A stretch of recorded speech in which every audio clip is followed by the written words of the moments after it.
Welcome to వి5 news. So మనతో పాటు ఈరోజు కంచర్ల చంద్రశేఖర్ గారు ఉన్నారు. సో కాంగ్రెస్ పార్టీలో ఎంపీ టికెట్ కోసం అయితే చాలా వేచి చూస్తున్నారు. సో అయితే పార్టీ టికెట్ ఇచ్చిందా, ఎక్కడి నుంచి ఏ నియోజకవర్గం నుంచి కన్ఫర్మ్ చేసింది అనేది అయితే తెలుసుకుందాం. సో నమస్తే. అయితే మీకు ఎంపీ టికెట్ అనేది కన్ఫర్మ్ చేశారా సార్ కాంగ్రెస్ నుంచి? కన్ఫర్మ్ చేశారంటే ఇది ఎంపీ టికెట్లు అనేది కూడా ఢిల్లీలో ఆల్ ఇండియా కాంగ్రెస్ కమిటీలో సిడబ్ల్యూసి వాళ్ళు చేస్తారు. నాకు డెఫినెట్ కాంగ్రెస్ తరఫుకెళ్ళి ఈసారి ఎంపీ బరిలో ఉండాలని చెప్పి హైకమాండ్ వాళ్ళు అన్నారు. ఇక్కడ లోకల్లో కూడా ఏదైతే ముఖ్యమంత్రి గారు మరియు ఇక్కడ ప్రెసిడెంట్, కాంగ్రెస్ పార్టీ ప్రెసిడెంట్, మిగతా పెద్దలు కూడా నన్ను ప్రిపేర్ కమ్మని చెప్పారనమాట.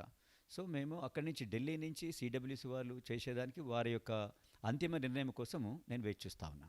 అయితే గతంలో అయితే చేవెళ్ళ నుంచి ఇస్తామన్నారు, ఇప్పుడైతే భువనగిరి అంటున్నారు. మరి దీనిపై మీరేమంటారు? అంటే అంతకుముందు చేవెళ్ళ కంటే నాకు మల్కాజ్గిరి అన్నారు. సిటీది కాబట్టి సిటీ ఓటర్సు పెద్ద కాన్స్టిట్యున్సీ. సీఎం గారు నిన్నటిదాకా సీఎం గారు అక్కడి నుంచి ఎంపీగా వారు ప్రాతినిధ్యం వహించారు. సో అన్నారు. ఇప్పుడు మారిన పరిస్థితులతో నన్ను భువనగిరి అనేది నా నేటివ్ డిస్టిక్. సో అక్కడి నుంచి భువనగిరి నుంచి చేయమని చెప్పారు. నేను కూడా భువనగిరిలో ఉన్న కాన్స్టిట్యున్సీలో నేను దాదాపు అన్ని కాన్స్టిట్యున్సీలలో కూడా నేను వారిని అక్కడ లీడర్లను కలవడం జరిగింది. నిన్న భువనగిరి, నేను మునుగోడు మరియు ఇబ్రాహీంపట్నం కాన్స్టిట్యున్సీలో కొన్ని గ్రామాలను కూడా నేను వాళ్ళ లీడర్లను, గ్రామాలను కూడా సందర్శించడం జరిగింది. అందరూ కూడా వాళ్ళకి ఆల్రెడీ నేను భువనగిరికి షిఫ్ట్ అవుతున్ననే ఒక మెసేజ్ కూడా వాళ్ళకు చేరింది. వాళ్ళందరూ కూడా లీడర్స్ అంటున్నారు, మీరు వస్తే చాలా బాగుంటుంది సార్, ఎందుకంటే అంతకుముందు కూడా మీరు నోన్ పర్సను. నేను ఇంకోటి 2014 ఇబ్రాహీంపట్నం నేను కాంటాక్ట్ చేశాను బీఆర్ఎస్ తరఫుకెళ్ళి. సో డెఫినెట్ నేను ఈ 2-3 రోజులలోనే ఒక ఫైనలైజేషన్కు వస్తుందని చెప్పి నేను భావిస్తా ఉన్నాను. బీఆర్ఎస్లో మంచి పొజిషన్లో ఉన్న మీరు కాంగ్రెస్కి మారడానికి కారణాలు ఏంటి సార్? బీఆర్ఎస్లో పొజిషన్లో ఉన్నాను. పొజిషన్ అంటే నాకు టికెట్ ఇచ్చారు, నేను కాంటాక్ట్ చేశాను. కానీ బీఆర్ఎస్లో ఏంటంటే క్యాడర్కు, లీడర్స్కు ఒక దాన్ని ఏమంటారు, రిలేషన్ అనేది తక్కువైపోయింది. ఎందుకంటే ఓన్లీ లిమిటెడ్ లీడర్స్ తోటే మొత్తము బీఆర్ఎస్ పార్టీ అనేది నడిచింది. ఏదైతే అంటే గ్రాస్ రూట్లో ఉన్న ఎవరైతే లీడర్స్ ఉంటారో, గ్రామీణ ప్రాంత లీడర్సు, మిడిల్ లీడర్సు, వాళ్లకు ఎక్కడ కూడా పై హైకమాండ్ అనేది అందుబాటులో లేకుండా పోయింది. దాంతో మాలాంటి వాళ్ళం కూడా ఏమీ కార్యక్రమాలు చేయలేకపోయినాం. దాని ద్వారా ఎందుకంటే ఈరోజు కాంగ్రెస్ అనేది అన్ని వర్గాల ప్రజలు కూడా కాంగ్రెస్ని కోరుతూ ఉన్నారు. ఇది భారతదేశంలో అన్ని మతాలు, అన్ని కులాలు, అన్ని వర్గాలు ఉన్నాయి. సో అలాంటి భారతదేశానికి కాంగ్రెస్ పార్టీ నిజమైన అంటే ఈ దేశాన్ని ఏదైతే ముందుకు నడిపేదానికి కరెక్ట్ పార్టీ అని చెప్పి ప్రజలు కోరుతూ ఉన్నారు. నాలాంటి వాళ్ళం కూడా కాంగ్రెస్ నుంచే మనం ప్రజలకు ఏదైనా సేవ చేయొచ్చు అని చెప్పి భావనతో నేను ముందుకొచ్చాను. ఇప్పుడు ఈరోజు నిజంగా చెప్పాలంటే తెలంగాణలోని ప్రజలందరూ కూడా ఏదైతే రేవంత్ రెడ్డి గారికి పెద్ద ఎత్తున చూడండి, మనం ఎవరైనా ఊహించలేదు. అంటే ఈరోజు బీఆర్ఎస్ పార్టీని ఓడించే అంత సత్తా ఉన్న లీడర్ వస్తాడా రాడా అని అనుకున్న సమయంలో రేవంత్ రెడ్డి గారు తను తన ఒంటి చేతితోటి ఈరోజు బీఆర్ఎస్ పార్టీని, అంటే బీఆర్ఎస్ పార్టీ ఈ యొక్క తెలంగాణ నుంచి పోదు అనే దాని నుంచి ఆయన ఈరోజు కాంగ్రెస్కు విజయం చేకూర్చాడు. అదేవిధంగా రాహుల్ గాంధీని ప్రైమ్ మినిస్టర్ చేయాలని చెప్పి దేశంలోని ప్రజలందరూ కోరుతూ ఉన్నారు.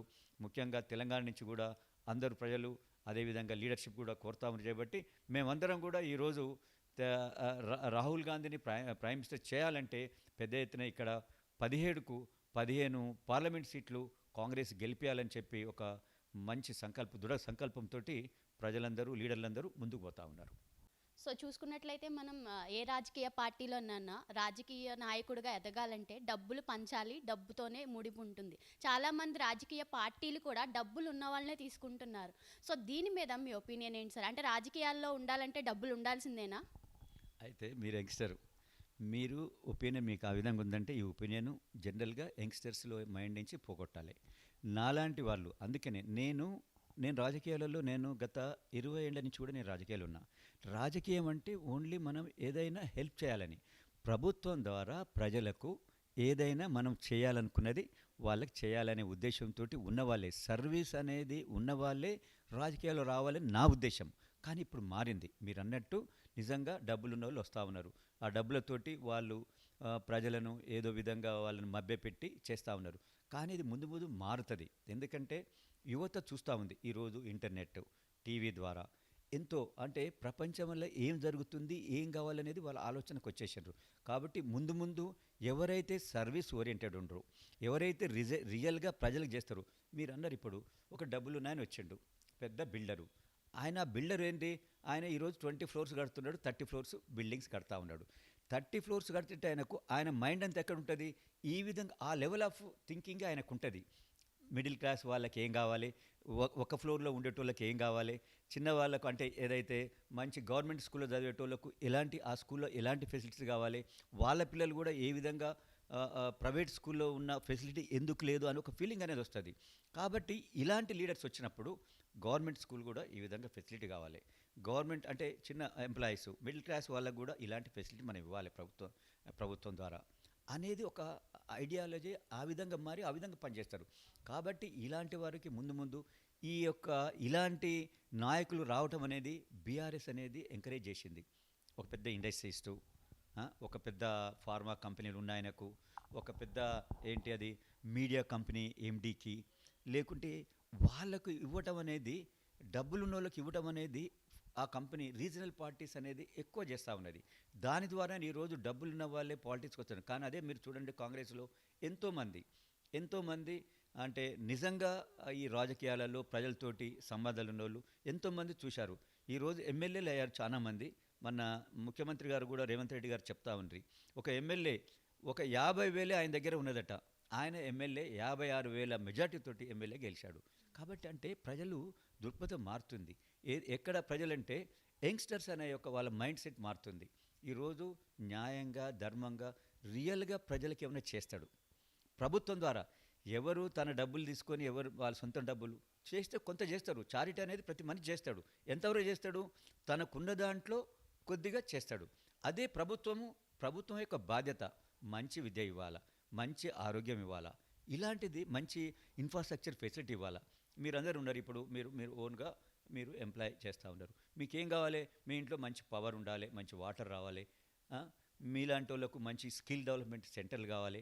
ఇలాంటి ప్రభుత్వం ఇవ్వాలని చెప్పి యూత్ కోరుతూ ఉన్నారు. ఆ దిశగా ప్రభుత్వాలు చేయాలంటే యువతలో కూడా మార్పు రావాలి, మంచి వాళ్ళకి ఓటేయాలని చెప్పి నేను కూడా, నా ఉద్దేశం కూడా అదే. అయితే చూసుకున్నట్లయితే ప్రతి రాజకీయ పార్టీ కూడా మేము గెలిస్తే ఈ ఫ్రీ, మేము గెలిస్తే గ్యాస్ ఫ్రీ, ఇట్లా ఫ్రీ అని చెప్తున్నారు. సో మనం కాంగ్రెస్ ప్రభుత్వంలో కూడా ఆర్టీసీ బస్సు అనేది ఫ్రీ పెట్టారు. అంటే దీని మీద పాజిటివ్ ఎంత ఉందో నెగిటివ్ కూడా అంతేవరకే ఉంది. అంటే ఈ ఫ్రీ పథకాల మీద మీ ఒపీనియన్ ఏంటి సార్? అసలు ఇవ్వచ్చు అంటారా ప్రజలకి? కొన్ని ఇవ్వాలా. ఇప్పుడు చూడండి, పెట్రోల్ ఉన్నది 100 రూపీస్, 100 రూపీస్ కంటే ఎక్కువ పోయినప్పుడు న్యాచురల్గా ఒక ప్రైవేట్ ఎంప్లాయీ ఆయన ఎఫోర్డబుల్ ఆయన చేయలేడు. అలాంటప్పుడు ఏదో ఒక కొద్దిగా సబ్సిడీ ఇవ్వాలా. ఈరోజు ఫుడ్ ఐటమ్స్ మీద సబ్సిడీ ఇవ్వాలా. ఫుడ్ అనేది డెఫినెట్ ప్రతి ఒక్కరికి అందాలా. అంతేగాని ఫుడ్ కాస్ట్లీ ఉన్నప్పుడు నా డబ్బులు లేవు నేను తినలేను అనుకునేది ఆ విధంగా రావద్దు కదా. ఫుడ్ ఐటమ్స్ మీద ఇవ్వాలా. ఇప్పుడు గ్యాస్ ఉంది, నిజంగా కూడా గ్యాస్ అనేది గ్రామీణ ప్రాంతంలో అందరు అఫోర్డబుల్ ఉండదు. ఆ రేట్ అంత పోయినప్పుడు ఉండదు. 500 రూపీస్ అన్నప్పుడు ఈజీగా వాళ్ళు కొంటారు. గ్యాస్ తోటి వాళ్ళు వంట చేసుకుంటే ఈజీగా వంట అవుతుంది, పర్యావరణానికి కూడా మంచిదని. కాబట్టి ఇలాంటి వాటికి మేలు చేయాలి. ఇప్పుడు చూడండి, ఇంకా అదేంటి మన సోలార్ విద్యుత్ ఉంది. సోలార్ విద్యుత్ కూడా పెద్ద ఎత్తున సబ్సిడీ ఇవ్వాలా. ఇలాంటి వారికి సబ్సిడీ ఇచ్చినప్పుడు 2 విధాల లాభం, పర్యావరణంకు లాభం అవుతుంది, ప్లస్ మనం కూడా మనకు కావాల్సిన పవర్ మనం తయారు చేసుకుంటాము. ఆ విధంగా అంటే కొంత ఇచ్చినప్పుడే మిగతా ప్రజలు కూడా బాగుంటుంది. కానీ అతి చేసినప్పుడు ఏదైనా అది నష్టం జరుగుతుందని చెప్పి నేను భావిస్తాను. సో చూసుకున్నట్లయితే మనకి బీఆర్ఎస్ పార్టీ నుంచి దానం నాగేందర్ కానీ ఇంకొంతమంది ఎమ్మెల్యేస్ కానీ కాంగ్రెస్ పార్టీలో జాయిన్ అవ్వడం జరిగింది. ఏదైతే ప్రజలు దాన్ని నిరసిస్తూ ఉన్నారు కూడా, ప్రజలకు ఇష్టం లేని వాళ్ళు కూడా కాంగ్రెస్ పార్టీలో జాయిన్ చేసుకోవడం జరుగుతుంది. అయితే దీన్ని మీరు ఎలా తీసుకుంటారు సార్? అయితే నిజంగా మీరు అనేది కూడా కరెక్టే. ఇప్పుడు ప్రజలందరూ అంటే ముఖ్యంగా యువత ఏం కోరుకుంటుందంటే ఏ పార్టీని గెలిచిన వాళ్ళు ఆ పార్టీ నుంచే ఉండాలి, వారికే ప్రాతినిధ్యం వహించాలి. వారిని ఎవరైతే రిజెక్ట్ చేసిన వాళ్ళైనా గెలిచిన వాళ్ళైనా ఈ విధంగా మారటం మంచిది కాదంటున్నారు. కానీ మీరు చూస్తూ ఉన్నారు, ఈరోజు మేము కాంగ్రెస్లో ఉన్న ఎమ్మెల్యేలను కూడా మేము తీసుకుంటాము, ఎలక్షన్స్ తర్వాత పార్లమెంట్ ఎలక్షన్స్ తర్వాత ఈ కాంగ్రెస్ ప్రభుత్వాన్ని ముందుకు పోనీయం అనేది ఏదైతే మిగతా పార్టీ వాళ్ళు ముఖ్యంగా బీజేపీ వీళ్ళు అంటా ఉన్నారో, కాబట్టి ఈ కాంగ్రెస్ పార్టీ కూడా ఎవరైతే వస్తామంటున్నారో ఈ పార్టీలకు వాళ్ళు రావద్దని చెప్పి అన్నారు కదా. ఏదైనా రాజకీయ పార్టీ వేరే పార్టీ నుంచి వస్తామంటే న్యాచురల్గా తీసుకునే దానికి చేస్తుంది. కానీ ఇప్పుడున్న పరిస్థితులలో ఏదైతే మిగతా పార్టీ వాళ్ళు ముఖ్యంగా బీజేపీ వాళ్ళు ఈ ఈ యొక్క కాంగ్రెస్ పార్టీ ముందు ముందు మేము దీన్ని ముందుకు పోనీయము అని బీఆర్ఎస్ తోటి కుమ్మక్కై ఏదైనా చేయొచ్చు అనే ఒక దృక్పథంతో ఇప్పుడు మిగతా ఏదైతే కాంగ్రెస్ పార్టీ మిగతా వాళ్ళను కూడా ఆహ్వానం చేస్తూ ఉంది. అంతే తప్ప కాంగ్రెస్కు ఈరోజు ప్రజలందరూ కూడా పెద్ద ఎత్తున మద్దతుగా ఉన్నారు.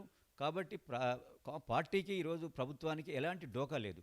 కానీ ఏదైతే మిగతా పార్టీలు ఏదైతే బీజేపీ అయినా బీఆర్ఎస్ అయినా వాళ్ళిద్దరు కలిసి ఏదైనా చేయొచ్చు, ఏదైనా ఎలక్షన్ తర్వాత ఈ పార్టీ వాళ్ళను కూడా ఆకర్షించేదానికి ఏదైనా చేస్తారేమో. ఎందుకంటే వాళ్ళ దగ్గర డబ్బులు పెద్ద ఎత్తున పవరు సెంట్రల్లో ఉంది కాబట్టి అలాంటిది జరగకముందే ఎవరైతే వస్తా అంటున్నారో వారిని కూడా తీసుకోవాలని చెప్పి పార్టీ అనుకున్నది కాబట్టి వాళ్ళు రావటం జరుగుతూ ఉంది.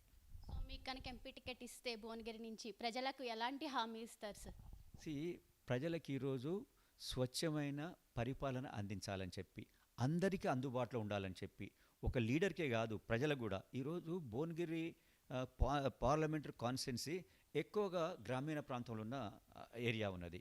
ఇప్పుడు మీరు చూస్తే ఇబ్రాహీంపట్నం హైదరాబాద్ దగ్గర ఉంది, కానీ ఇప్పుడిప్పుడే ఇబ్రాహీంపట్నం ముందుకు పోతూ ఉంది. కానీ నకరేకల్, తుంగతుర్తి, జనగాం ఈ ఏరియాలు ఓన్లీ ఇవన్నీ కూడా అగ్రికల్చర్ బేస్డ్ ఏరియాలు అనమాట. అంటే గ్రామీణ ప్రాంతాలు వ్యవసాయం మీదనే ఆధారపడ్డారు. ఆ ప్రాంతంలో ఉన్న యువతకు ముఖ్యంగా వాళ్ళకు ఒక స్కిల్ డెవలప్మెంట్ చేసి వారిని ఎంప్లాయబుల్గా మార్చాలనేది నా యొక్క ఐడియా. ఎందుకంటే నేను ఒక ఇంజనీరింగ్ కాలేజ్ కూడా నడుపుతాను, ఫార్మా కాలేజ్ నడుపుతాను. ఎంతోమంది గ్రామీణ ప్రాంత విద్యార్థులకు మా కాలేజ్ నుంచి వారికి మంచి విద్య నేర్పి వారిని ఇంజనీర్లుగా తీర్చిదిద్దామన్నమాట, గ్రామీణ ప్రాంతం ముఖ్యంగా. సో కాబట్టి నేను ఏమనుకుంటున్నానంటే ఈ గ్రామీణ ప్రాంతంలో ఉన్న యువత పెద్ద ఎత్తున ఉన్నది, కానీ వారికి ఏంటంటే స్కిల్స్ అనేది లేదు. డిగ్రీ చదువుకుంటారు, ఇంజనీరింగ్ చేస్తారు, కానీ ఎంప్లాయబుల్గా అంటే ఈరోజు ఈ యొక్క చదువు ద్వారా మాకు ఈ జాబ్లో మేము పర్ఫెక్ట్గా ఫిట్ అవుతాము అనేది ఆ స్కిల్ అనేది లేకుంటుంది. ఫస్ట్ ఈరోజు ఈ కాంగ్రెస్ ప్రభుత్వం కూడా తెలంగాణలో పెద్ద ఎత్తున స్కిల్ డెవలప్మెంట్ సెంటర్లను ఏర్పాటు చేయాలనుకుంటుంది. నా ముఖ్య ఉద్దేశం నేను రేపు టికెట్ ఇచ్చిన తర్వాత నేను ఎన్నికైన తర్వాత గ్రామీణ ప్రాంతంలో ఉన్న యూత్కి అందరికీ కూడా స్కిల్ డెవలప్మెంట్ అనేది ముఖ్యంగా దాన్ని వారికి అందించాలనేది నా సంకల్పం. మనం చూసుకున్నట్లయితే రాజకీయాల్లో ముందుకు వెళ్ళాలంటే ఫ్యామిలీ సపోర్ట్ అనేది కంపల్సరీ ఉండాలి. సో మీ ఫ్యామిలీలో సపోర్ట్ ఎలా ఉంది? మీ కూతురు సపోర్ట్ కానీ, మీ అల్లుడు సపోర్ట్ కానీ, మీ వైఫ్ సపోర్ట్ కానీ ఎంతవరకు ఉన్నాయి? డెఫినెట్ ఎవరైనా ముందుకు పోవాలంటే ఇప్పుడు మీరైనా నేనైనా ఒక దాంట్లో మనం ముందుకు పోవాలి అన్నప్పుడు ఫ్యామిలీ సపోర్ట్ లేకుంటే ఏ వ్యక్తి కూడా ఉన్నత శిఖరాలకు చేరువ చాలా కష్టం. అదేవిధంగా నాకు నా ఎంటైర్ ఫ్యామిలీ, నా డాటర్సే కావచ్చు, నా సన్ ఇన్ లాలే కావచ్చు. నా సన్ ఇన్ లా ఒక ఆయన డాక్టరు, ఒక ఆయన మీకు తెలుసు యాక్టరు.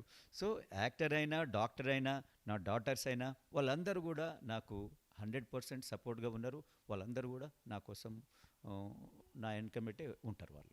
ఓకే, మీకు భువనగిరిలో టికెట్ ఇస్తే ప్రచారంలో అల్లు అర్జున్ గారు కనిపిస్తారని మేము అనుకోవచ్చా సార్? ఈరోజు ప్రజలందరూ కూడా కాంగ్రెస్ కోసం కాంగ్రెస్ వైపు చూస్తూ ఉన్నారు.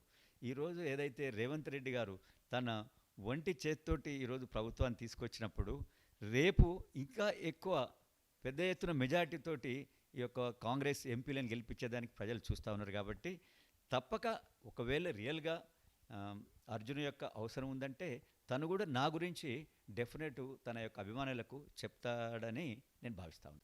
సో రైట్, ఇది కాంగ్రెస్ ప్రభుత్వం భువనగిరి నుంచి టికెట్ అనేది ఇస్తే ఎంపీ టికెట్ నేనేంటో చూపిస్తా అండ్ ప్రజలకి ఎంత మంచి చేయాలో అంత మంచి చేస్తాను, నేనేంటనేది చూపిస్తాను అని చెప్పేసి అంటున్నారు చంద్రశేఖర్ గారు. ఇది ఇప్పటి వరకు ఉన్న అప్డేట్స్. ఇలాంటి అప్డేట్స్ కోసం చూస్తూనే ఉండండి V5 న్యూస్. కెమెరామ్యాన్ ప్రవీణ్తో మీ సలోమి.